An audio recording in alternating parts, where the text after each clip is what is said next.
Como nascer de novo. Billy Graham. Índice. O problema do homem. Nascer de novo, esta é uma expressão nova para milhões de pessoas.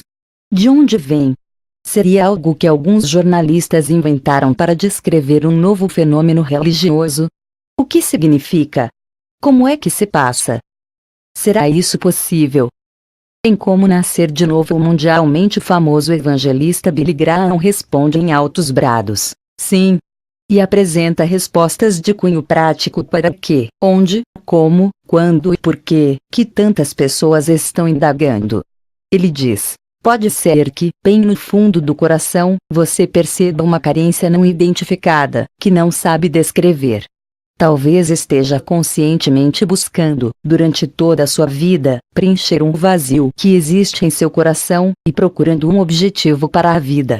Talvez, externamente, você tenha uma vida bem-sucedida, mas sabe que isso não lhe trouxe paz e nem a verdadeira felicidade. Talvez, sua vida seja uma interminável cadeia de mágoas e sonhos desfeitos. Ou talvez, você seja apenas um curioso. O homem tem um grande problema, e Deus apresenta a solução em Cristo. Como, então, iremos reagir a ela? O Dr. Billy Graham dá a resposta em linguagem simples, direta e dinâmica. Mas ele não dá a questão por encerrada com o novo nascimento, pois os recém-nascidos têm muito que crescer. Aqui estão, portanto, orientações básicas para guiá-los um pouco mais além, pois ainda não sabem avaliar o potencial do novo poder que Deus pode liberar do fundo de seu ser. Como nascer de novo é, um só tempo, universal e pessoal, para o novo cristão e que já está a caminho, uma cartilha para se encontrar a salvação e um guia para o desenvolvimento. Durante muitos anos, as mensagens dinâmicas do Dr. Graham, pelo rádio, pela televisão e em suas campanhas, têm alcançado milhões de pessoas de todas as camadas sociais, em todos os continentes, e muitas delas fizeram uma decisão por Cristo. Por que me sinto tão vazio? Quando o satélite Viking aterrissou em Marte, o mundo exclamou: inacreditável! Maravilhoso! O misterioso planeta vermelho fora devassado. Um robô engenhosamente projetado e que custará bilhões de dólares, e saíra das mentes inquisitivas de centenas de cientistas, realizar uma tarefa com que o homem sonhava havia muitas gerações. Explorar os grandes mistérios do universo, tentar prever as variações súbitas da natureza, ou as tendências da sociedade ou da política, tudo isso são interesses do homem moderno. No mundo dos negócios, por exemplo, os homens procuram meios de melhorar sua eficiência. Em paredes de escritórios ou quadros de aviso de companhias de vendas, vemos cartazes com slogans assim: planeje com antecedência. Ou planeje seu trabalho, e depois trabalhe em seu plano. Algumas empresas contratam firmas administrativas, pagando-lhes somas fabulosas, para que descubram como essas empresas podem melhorar seu planejamento. Os negócios, a política mundial e a economia são coisas que mudam tão bruscamente, que em questão de dias o destino de todo o país pode modificar-se. Companhias denominadas fábricas de pensamento projetam o pensamento para daí a uma década ou mais, a fim de se manterem em dia com as variações dos tempos. Em nossa vida, procuramos manter uma agenda, onde anotamos nossos compromissos e programamos nossas atividades. Se não houvesse este planejamento, as crianças nunca iriam ao dentista, as mulheres nunca conseguiriam chegar às suas reuniões comunitárias, e os sindicatos e federações fracassariam. Estamos sempre procurando maneiras de facilitar a vida e simplificar nosso viver diário. Mas, e quanto às questões maiores da vida e da morte? Nós as planejamos. Será que precisamos entender as profundas questões morais e espirituais para que nossa vida transcorra mais em ordem? O homem sempre pensou que sim, e é por isso que existem filósofos, psicólogos, teólogos. Hoje em dia, porém, grande parte da busca que o mundo empreende em direção ao saber e à felicidade, ignora a pessoa de Deus. Conheci um brilhante jovem advogado que parecerá não enxergar a sua necessidade de Deus durante os anos em que se concentrara nos estudos. Mais tarde, começou a escrever um livro a respeito de um homem famoso. Enquanto trabalhava em sua obra, tivemos uma conversa através da qual pude perceber que ele vivia um período de indagação espiritual. Esperava encontrar, em algum aspecto da vida de seu biografado, uma realização espiritual que ele próprio desejava. Ele sabia que essa pessoa cria em Deus e aceitara Cristo em seu coração. Parecia também estar seguro de que aquele indivíduo acerca de quem escrevia, vez por outra, tinha dúvidas. Aquele jovem que havia tanto tempo empreendia sua busca pessoal, agora tomava interesse pelas coisas espirituais. Em meus primeiros contatos com ele, pensei que fosse agnóstico, interessado apenas em obter conhecimentos na universidade, e depois na faculdade de Direito. Agora creio que durante sua adolescência e juventude, ele sempre esteve buscando a Deus, sem o saber. O homem independente. Somos instruídos a nos tornarmos independentes. É possível que olhemos para um indivíduo e pensemos: ah, ali está uma pessoa que venceu na vida. Nós o admiramos e respeitamos sua habilidade de vencer sozinho. Nós até já vimos um comercial de televisão que dizia: por favor, mãe, prefiro fazer isso sozinho. Creio que fui criado para fazer algo melhor. Deve haver coisa melhor nessa vida. Por que me sinto tão vazio? Tais sentimentos, que muitas vezes são subconscientes, levam-nos a lutar para atingir um alvo desconhecido. Podemos até tentar fugir a esta realidade, podemos nos desviar para um mundo de fantasia, ou até regredir para uma existência nos níveis inferiores, procurando uma evasão. Podemos arrancar os cabelos em desespero, e dizer: de que adianta tudo isso? Se eu estiver trabalhando e me mantendo longe dos problemas, então tudo está bem. Mas, bem no fundo de nosso ser, existe um impulso que sempre nos leva a empreender esta busca novamente.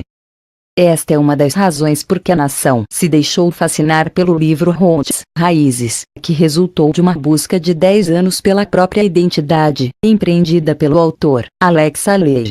Outro escritor, Rod McQueen, sentiu-se desenraizado e com um estranho vácuo no coração, ao encetar a procura de seu pai verdadeiro. O mais antigo livro que possui a Rapamana é o livro de Jó, e Jó certa vez exclamou: ah! Se eu soubesse onde o poderia achar. Jó 23 e 23. Esta busca não é limitada por raça, idade, situação econômica, sexo ou grau de instrução. Ou o homem começou do nada e procura um lugar para onde se dirigir, ou partiu de algum ponto, e perdeu seu rumo. Em nenhum destes casos, está realmente na busca. Nenhum de nós jamais encontrará a satisfação plena enquanto não descobrirmos que nossas raízes encontram-se na eternidade.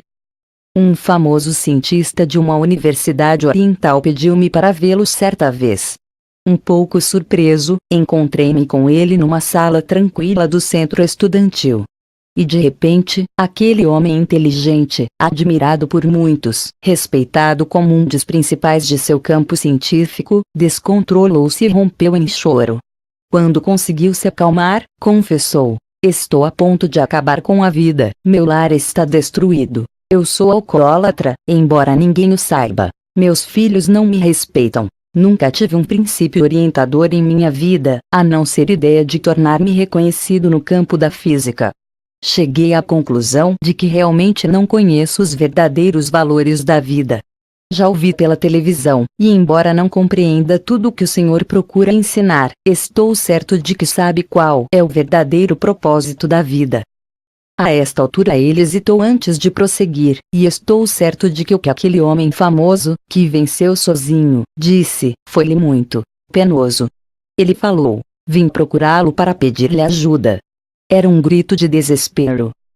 Em todas as culturas, em todos os países, desde os analfabetos até os ganhadores de prêmio Nobel, ocorre esse fenômeno secular, o mistério do antropos, aquele que olha para o alto, aquele que busca, que procura o propósito mais profundo, e muitas vezes oculto, da vida.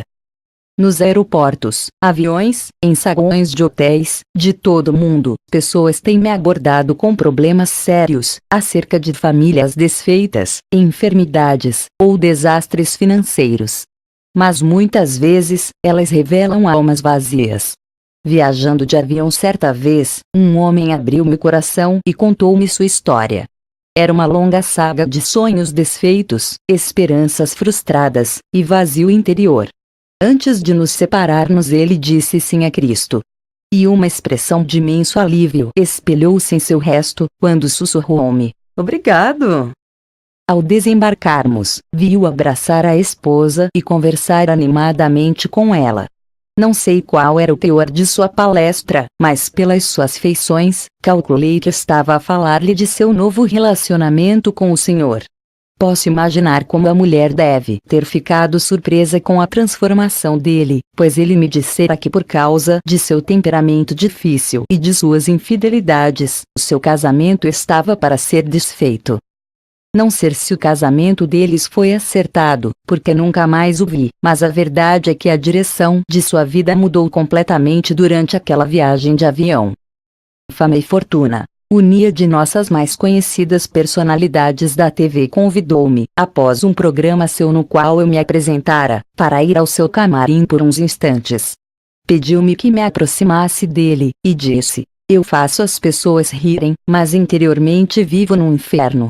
Já me casei 2 vezes, e os 2 casamentos foram desfeitos. A maior parte da culpa cabe a mim, acho, mas não creio que me arrisque a um terceiro casamento a não ser que encontre a realização pessoal que não sei como conquistar." Fez uma pausa e fitou-me: "Você crê que aquilo que estou procurando realmente pode ser resumido na palavra Deus?" Nem toda a fama e dinheiro que ganhara haviam satisfeito o anseio do seu coração. Uma pessoa queria ter grande influência na vida de Charles Colson, que esteve ligado ao caso Watergate, foi Tom Phillips. Em seu livro Born Again, Nascido de Novo, Colson escreve que Tom Phillips lhe disse o seguinte: "Pode ser difícil de entender, mas eu não parecia ter nada de realmente importante. Tudo era superficial. Todas as coisas materiais da vida são totalmente sem sentido, se a pessoa não descobre o que há por trás delas." Certo dia, eu estava em Nova York a negócios e vim a saber que Billy Graham realizava uma cruzada no Madison Square Garden, continuou Tom. Fui, por curiosidade, creio, esperando talvez aprender alguma coisa. E o que Billy Graham disse naquela noite, colocou todas as coisas em sua perspectiva correta para mim. Vi o que me faltava, um relacionamento pessoal com Jesus Cristo, e compreendi que eu nunca o convidara para entrar em minha vida, e nem a dedicar a Ele.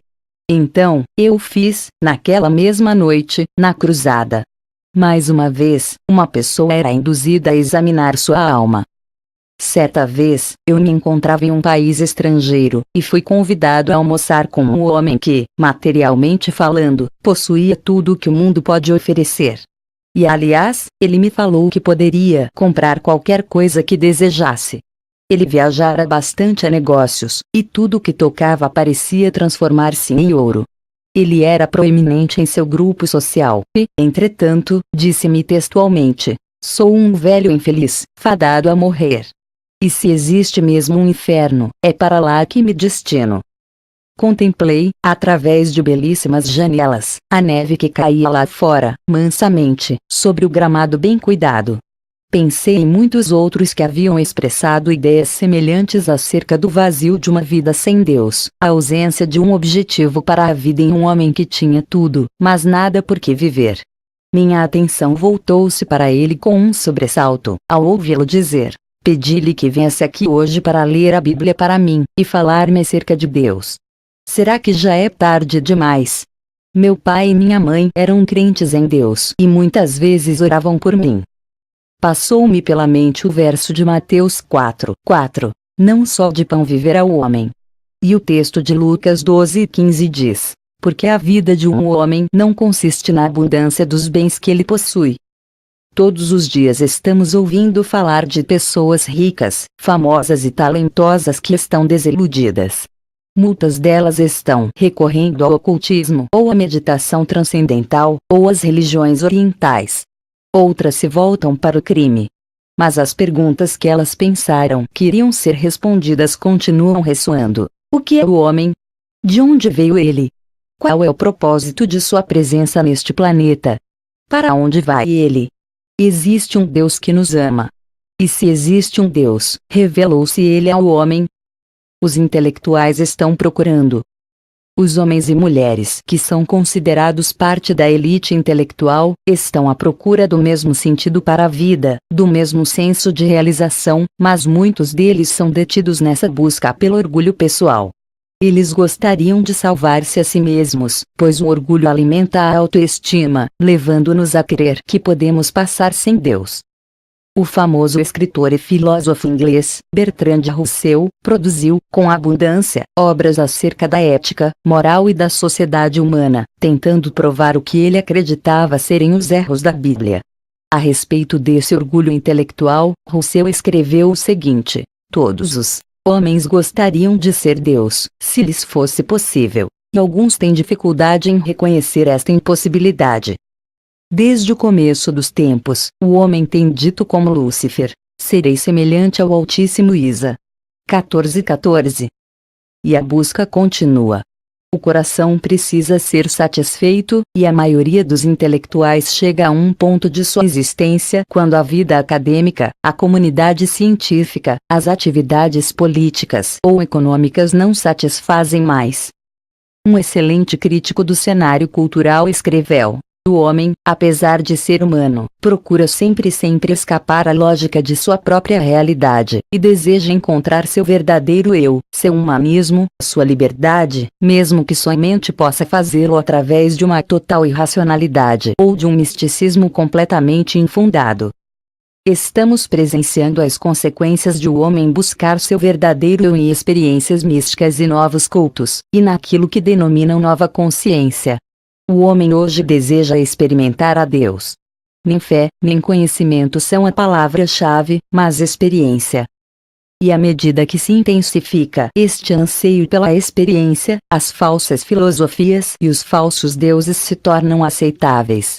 Um intelectual europeu afirmou: há séculos que empreendemos a busca daquele ideal que os gregos denominaram ataraxia, a ideia de uma calma tranquila, de profunda satisfação interior, que transcende as inquietações, frustrações e tensões do viver diário.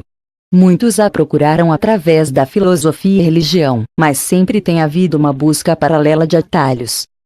Certo escritor americano afirma: à medida que aumenta de intensidade a busca do homem por novas experiências, novos líderes, novas esperanças, existe também aquele anseio contínuo de encontrar-se outra alternativa para um futuro que parece ser tão negro. Os homens estão desesperadamente desejosos de paz, mas a paz de Deus não é a ausência de tensões e tumultos, mas, sim, uma paz que, mesmo em meio a tensões e tumultos, continua a existir. Em Calcutá, na Índia, desejei visitar uma grande serva de Deus que é conhecida no mundo como Mãe Teresa. Eu chegara bem cedo, e as irmãs não queriam perturbar Mãe Teresa, pois 3 pessoas haviam morrido em seus braços naquele dia, e ela acabara de recolher-se a seu quarto para descansar um pouco. No entanto, o oficial que me levara até lá enviou um recado a ela, e daí a alguns instantes ela apareceu. Imediatamente, aquela santa mulher deu-me a impressão de uma pessoa que goza de paz interior em meio à tormenta. É a paz que ultrapassa todo entendimento, e todos os desentendimentos também. Como precisamos deste tipo de paz, nesta geração que está sendo despedaçada por inquietude interior e desespero. Os jornais diários são exemplos clássicos de um quadro negativo.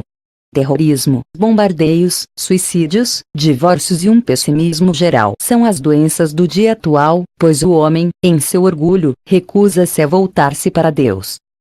Entretanto, o intelectual sincero, aquele que cultiva uma mente aberta juntamente com a busca do coração, faz uma descoberta maravilhosa. Diz o Dr. Rockmaker: não podemos entender a Deus perfeitamente, nem conhecer sua obra completamente. Mas ele não nos pede que o aceitemos com uma fé cega. Pelo contrário, ele nos pede que olhemos ao redor, e reconheçamos que as coisas que ele nos ensina através de seu Filho, seus profetas, e seus apóstolos são verdadeiras, são reais e são relativas a este mundo, o cosmo que ele criou. Portanto, nossa fé nunca pode ser considerada como irracional, nem como algo pré-fabricado. A fé não significa o holocausto do intelecto para quem crê na versão bíblica da história. Quem precisa de socorro? Na epidemia de filmes sobre catástrofes que graçou nos meados dessa década de 70, houve um que se chamou terremoto. Quando o devastador tremor de terra ocorre, duas das personagens principais do filme procuram abrigo sob um carro forte, para esconderem-se dos destroços que caíam, e do terror da natureza desenfreada. Naquele momento, eles não pararam para raciocinar sobre o que estava acontecendo, e nem procuraram analisar o que iriam fazer. Só sabiam que precisavam de socorro, e correram a abrigar-se. A pessoa que se encontra nas mais precárias circunstâncias da vida deseja socorro imediato. Ela não precisa analisar o socorro, nem examinar a forma sob a qual ele lhe chega. Ela só sabe que precisa ser salva. Quando nos referimos ao desastre de nossos terremotos interiores, alguns intelectuais desejam saber qual é a fonte de auxílio e conhecer todos os detalhes que se relacionam com esta fonte. O intelectual tem um encerro conjunto de crenças autossuficientes, e acredita que seu sistema está completo. Outros intelectuais aceitam cegamente as falsificações que lhes são apresentadas em linguagem e linha de pensamento tão complexas, que quem quiser negar suas premissas correrá o risco de parecer ignorante. Para algumas pessoas é muito difícil dizer: isto não faz muito sentido, eu não entendo o que quer dizer. Contudo, vários intelectuais abriram o coração e a mente para a verdade das boas novas, e encontraram uma nova vida. Uma jovem hindu que fazia um curso de pós-graduação em medicina nuclear na Universidade de Los Angeles, iniciava seu segundo ano de estudos, quando assistiu a uma de nossas cruzadas. Ao término do culto, ela aceitou Jesus como seu Salvador, e nasceu de novo. Um brilhante cirurgião que assistiu a uma cruzada ouviu-me afirmar que, se para chegar aos céus cada pessoa dependesse de boas obras, eu não tinha esperanças de chegar lá. Ele dedicara sua vida a socorrer a humanidade, mas naquele momento compreendeu que seus estudos e todos aqueles anos de dedicação e esforço, suas noites de vigília com os pacientes, e seu amor pela profissão não lhe conquistariam um lugar junto a Deus. E esse homem, que vira muitos nascimentos nessa vida, aprendeu o que significava nascer de novo. Muitas pessoas pensam que Cristo só conversava com pessoas desclassificadas ou com crianças. Mas um de seus grandes encontros, durante seu ministério, foi com um intelectual. Esse homem, cujo nome era Nicodemos, tinha uma ideologia e filosofia teológica muito rígida, e que aliás era excelente, pois tinha Deus como centro. Entretanto, esse intelectual estruturara seu sistema religioso filosófico sem novo nascimento, que somente é encontrado em Jesus Cristo. E o que foi que Jesus, um carpinteiro de Nazaré, disse àquele homem culto? Ele disse mais ou menos o seguinte: sinto muito, Nicodemos, mas não posso explicar-lhe isso. Você está diante de um fato que o perturba, porque não se ajusta ao seu sistema.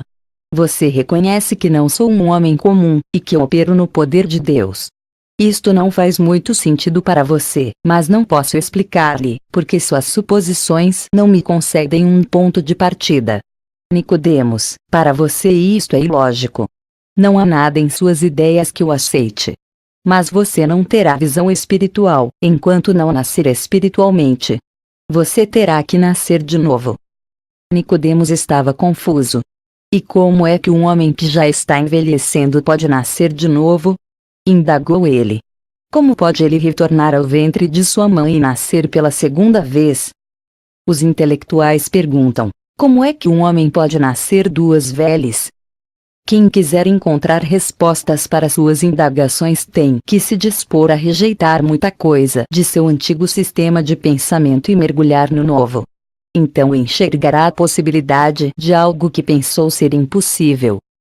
É por isso que somente esta fé é singularmente impossível, em um Deus que existe, em uma encarnação que é terrena e é histórica, em uma salvação que vai de encontro à natureza humana, em uma ressurreição que aniquila o caráter decisivo da morte, é capaz de oferecer uma alternativa para o vacilante pó da terra, e, através de um novo nascimento, abrir-lhe caminho para uma nova vida. Nas montanhas próximas ao lugar onde moramos, certa vez, um pequeno avião se perdeu com 4 pessoas a bordo. Mais ou menos por essa mesma época, uma jovem de 15 anos perdeu-se na mesma área.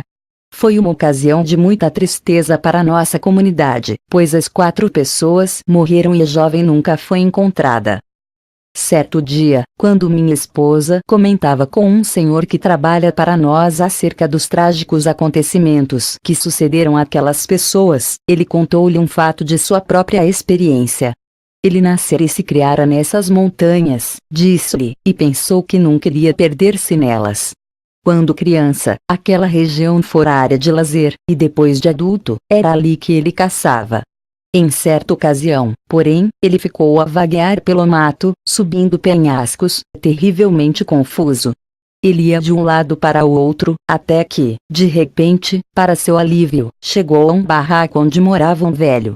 E ele disse a Ruth que nunca esqueceria o conselho que o homem lhe deu. Quando você se perder nestas montanhas, nunca desça, procure sempre subir. Do alto do morro, você avista o lugar e fica sabendo onde está, e pode orientar-se de novo. É possível que venhamos a perder-nos nas montanhas da vida. Temos 2 escolhas. Ou podemos descer e nos deixar dominar por drogas, depressões, vazio e confusão de mente, ou podemos continuar a subir. A direção que seguirmos determinará se encontraremos a nós mesmos ou não. Nessa época de indagações e buscas, a mais importante delas é a nossa busca de um conhecimento acerca da vida, e acerca de Deus. Esta busca nos lançará na única direção certa, no único caminho certo, e então estaremos encetando aquela jornada, quando nascemos de novo.